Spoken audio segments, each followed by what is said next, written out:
देश की ऊर्जा राजधानी यानी कि मध्य प्रदेश के सिंगरौली में एशिया का सबसे बड़ा विस्थापन होने जा रहा है। इस विस्थापन के बाद से शहर का हमेशा के लिए नामो निशान मिट जाएगा।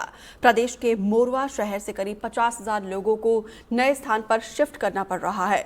देश में पहली बार ऐसा होगा जब किसी कोयला खदान के लिए बसे बसाए शहर को उजाड़ा जाएगा। कोल इंडिया की इकाई कंपनी नॉर्दर्न कोलफील्ड लिमिटेड द्वारा कोयला खनन के लिए विस्तार के लिए ये विस्थापना किया जा रहा है। यहाँ पे 22,000 से ज्यादा इमारतें ध्वस्त की जाएगी, जिसमें करीब 35,000 करोड़ रुपए का मुआवजा देने का अनुमान लगाया गया है। विस्थापन को लेकर और जानकारी के लिए जब एनडीटीवी की टीम मौके पर पहुंची तो यहाँ के लोगों के चेहरों पर बेबसी और दर्द साफ तौर पर दिखने लगी थी। लोगों का कहना है कि यहाँ पे कई पीढ़ियों से लोग भाईचारे के साथ रहते हैं। अब इस शहर का नामो निशान मिट जाएगा। आप भी सुनिए लोगों ने किस तरीके से अपनी पीड़ा को व्यक्त किया है। मोरवा शहर का विस्थापन हो रहा है तो दर्द तो हमारे मतलब कि अपने दर्द को हम बता ही नहीं सकते हैं। इतने भाव विह्वल और आश्चर्यचकित हैं कि हम क्या बताएं।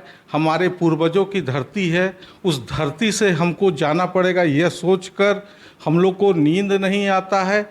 और हमारे मित्र, हमारे दोस्त और जो हमारे बुजुर्ग, ये सब को हमको छोड़ के जाना होगा। शहर की यादों को छोड़ के जाना होगा। मेरे जन्म यहीं हुआ है, मेरे बच्चे का जन्म यहाँ है, सारी यादें यहाँ हमारी धरी की धरी रह जाएगी। हमारा मोरवा इतिहास के पन्नों पे दर्ज हो जाएगा। लोग कहेंगे सिंगरौली एक था। इस शहर में हम लोग बचपन से हैं, बचपन से ये जवानी आ गई है। हम लोग नंगे खेले, घूमे, तैरे और ऐसा शहर हम लोग को कहीं नहीं मिला। और ये शहर मिट जा रहा है। हम लोग को तकलीफ तो बहुत है, लेकिन अगर एनसीएल हम लोग को अच्छे जगह विस्थापन करती है तब तो खुशी होगी। और कहीं इधर उधर जंगल में दे देगी तो वहाँ पे सेटल होना हम लोग के लिए बहुत मुश्किल। अब ये है कि भाई यार दोस्त भाई परिवार सब हमारे छूट जा रहे हैं। कौन कहाँ चला जाएगा, कौन कहाँ चला जाएगा, कोई पता नहीं। एक ही तरीका इसका है कि एनसीएल जहाँ हेड ऑफिस अपना लेके जा रहा है वहाँ पे अस्थायी जगह देख करके हम लोग को फिर से जैसे यहाँ मोरवा में बसे हैं ऐसे ही बसा दे सबको। हाँ, सबकी रोजी रोटी चलने लगे तो बढ़िया रहेगा, तो आदमी कुछ वो हो जाएगा। अभी ये उम्र में आदमी जाके क्या करेगा, आधी उम्र तो निकल गई है। यहाँ के जो स्थानीय निवासी हैं, स्थानीय बाशिंदे हैं, हम उन्हीं की जुबानी सुनते हैं कि आखिर विस्थापन का दर्द क्या होता है। यहाँ से उजड़ने के बाद उनका अगला ठिकाना कहाँ होगा, उनका अगला आशियाना कहाँ होगा, इन्हीं के यहाँ के स्थानीय लोगों से बात करके हम जानने की कोशिश करेंगे। मैम, क्या नाम है आपका और किस तरह से दर्द होगा, चूँकि यहाँ से आप उजड़ने के बाद अब नया ठिकाना होगा? जी, सुशीला सिंह मेरा नाम है। सिंगरौली में विस्थापन होने वाला ये सभी लोगों को ये पता ही है।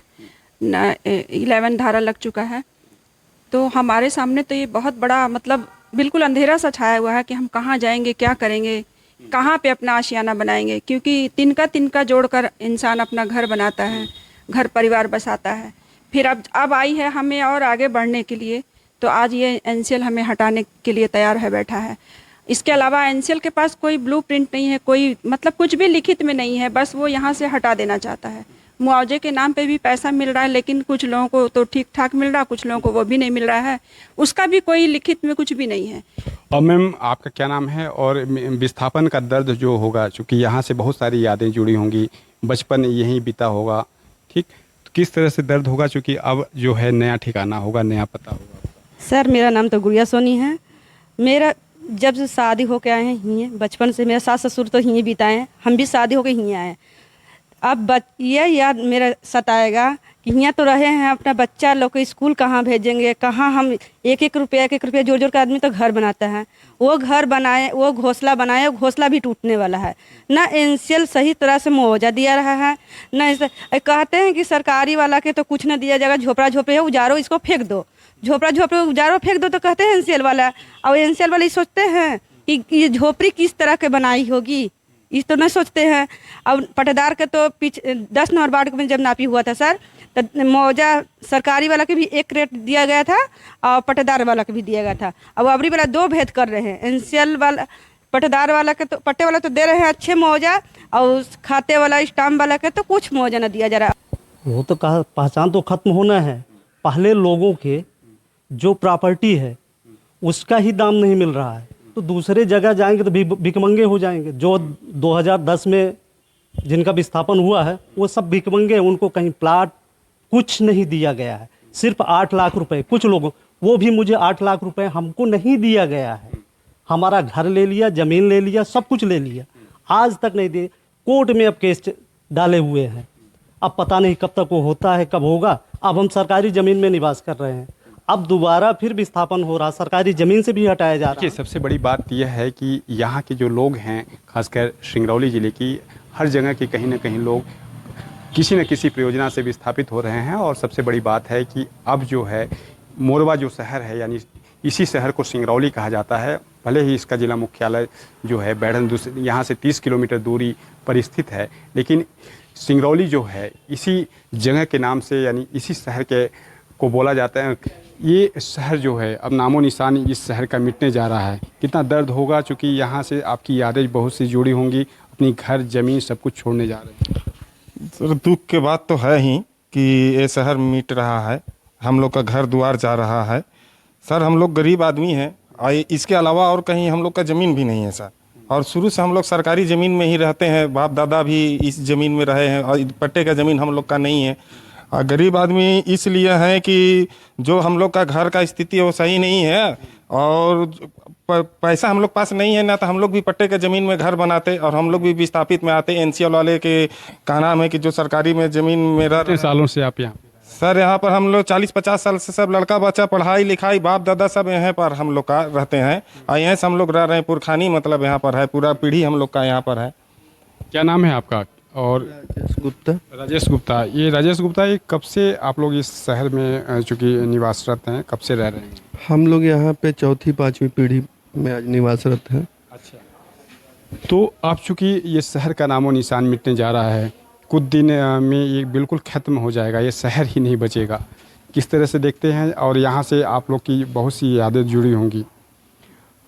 देखिए, ये एशिया का सबसे बड़ा विस्थापन होने जा रहा है, और उस विस्थापन में यहाँ के लोग अपने आप को समर्पित भी करने के लिए जा रहे हैं, लेकिन उसका इतना बड़ा दर्द है जिसको आदमी भुलाया नहीं जा सकता है। आज घर उजड़ेगा, आशियाना उजड़ेगा, लोगों का रोजगार उजड़ेगा, व्यापार उजड़ेगा, और घरों से जुड़ी हुई 4-4, 5-5 पीढ़ी की यादें हैं जिसको कहीं पर भी जाके सेटलमेंट नहीं कर सकता है आदमी। ये बहुत बड़ा दर्द है। व्यापारी व्यापार अपना रोजगार कैसे स्थापित करेगा, कितनी मुश्किल से लोग व्यापार अपना खड़ा कर पाए हैं।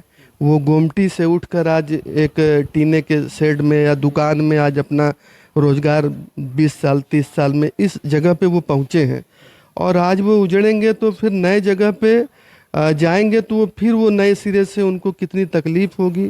तो ये विस्थापन का तो बहुत बड़ा दर्द है, और हम यही चाहेंगे कि R&R के तहत यहाँ के लोगों को NCL विस्थापित करे, और ताकि ये हमारा जो सिंगरौली का एक सौहार्द है, मोरवा क्षेत्र का आपसी तालमेल लोगों का बना रहे, लोगों का व्यापार व्यवस्थित रहे।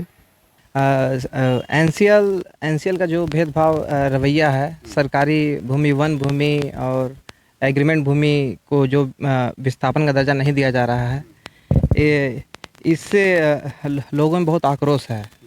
सिंगरौली की जनता ये चाहती है कि सबको बराबर का विस्थापन का दर्जा मिले और हम लोग अच्छे से विस्थापित हों, और मतलब कोई भेदभाव ना हो। जी सर, जी।